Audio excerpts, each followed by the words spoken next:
Bien, entonces, cuando nosotros hablamos de poderes y funciones, hay que tener en cuenta que, salvo alguna definición de un criterio muy subjetivo en donde la función legislativa es lo que hace el Poder Legislativo, la función ejecutiva es lo que hace el Poder Ejecutivo y la función judicial es lo que hace el Poder Judicial, que es una definición bastante pobre y ya bastante dejada de lado, por suerte. Lo cierto es que nosotros tenemos los tres poderes, el Poder Ejecutivo, el Legislativo y el Judicial, pero al mismo tiempo se establecen distintas funciones. Entonces, lo que vemos es que la función legislativa, que es aquella que crea reglas generales, que la regla general más habitual y lógica es la ley, no es lo único que hace el Poder Legislativo y no es únicamente hecha por el Poder Legislativo. Lo repito para que no sea un trabalenguas. Si bien es cierto que el Poder Legislativo tiene como función central la función legislativa, que es crear reglas generales, en este caso leyes, no es el único que hace función legislativa. ¿Por qué? Porque el Poder Ejecutivo crea reglas generales a modo más excepcional, pero las crea. Cuando crea decretos de necesidad y urgencia y cuando crea decretos delegados. Decretos de necesidad y urgencia, el artículo 99, inciso 3, del cual hablaremos en otro video, y decretos delegados en el artículo 76, ambos de la Constitución.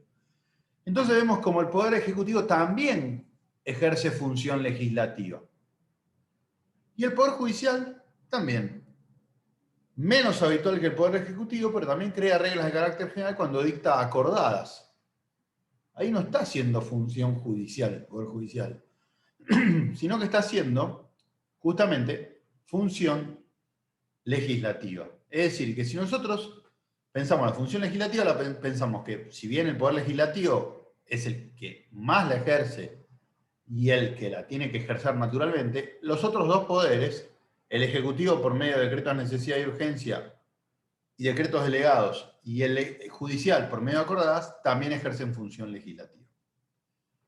¿Qué pasa con la función ejecutiva? Que es la función administrativa, la función de administrar, la función de ejecutar el presupuesto, la función de justamente ejecutar las leyes que crea el Poder Legislativo.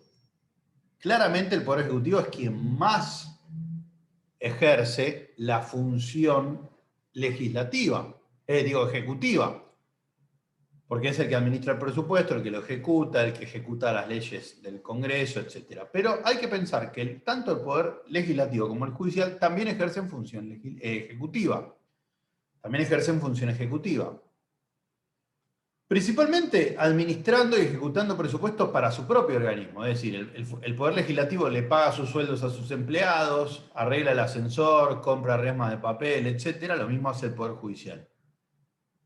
Pero no solo en ese carácter, sino que algunas veces incluso cumplen algún tipo de función ejecutiva por fuera de estas reglas.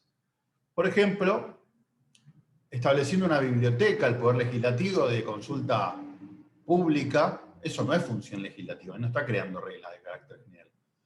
O el Poder Judicial cuando crea una oficina de violencia de género, oficina de violencia doméstica, no, pero violencia de género, también ejerce una función que no es la judicial, es una función de ejecución de políticas públicas que claramente es una función ejecutiva ejercida por el Poder Judicial. Finalmente, tenemos la función judicial. La función judicial, por supuesto, que es resolver un conflicto entre partes. Podemos decir que, obviamente, el rey de la función judicial es el Poder Judicial. Y no nos vamos a equivocar. Pero ¿qué pasa con el Poder Ejecutivo? ¿Ejerce función judicial? Si bien vamos a encontrar un artículo de la Constitución en donde expresamente dice que el Poder Ejecutivo no debe ejercer función judicial, lo cierto es que la dinámica del Poder Ejecutivo ha creado algunos tribunales administrativos que resuelven conflictos entre partes, y entonces se da la circunstancia en donde el Poder Ejecutivo termina ejerciendo función judicial. Hace muchísimos años, unos 60 años, imagínense, se dictó un fallo en la Corte Suprema llamado Fernández Arias Compoggio, que de alguna manera blanquea y legaliza la función judicial del Poder Ejecutivo, exigiéndole dos cuestiones. Que esa decisión que se toma en el Poder Ejecutivo pueda ser revisada por el Poder Judicial y que esa revisión sea amplia. Es decir, que no sea una revisión solo legal, sino que pueda ser una revisión también de la prueba utilizada, etc. Es decir, que hace muchísimos años que, a pesar de lo que dice la Constitución, el Poder Ejecutivo ejerce función judicial, resolver un conflicto entre partes, y lo hace con ciertas reglas establecidas en el fallo Fernández Arias Compogli de la Corte, que dice que el control es necesario que haya un control judicial suficiente y amplio. Bueno, muchas gracias, espero que le haya sido.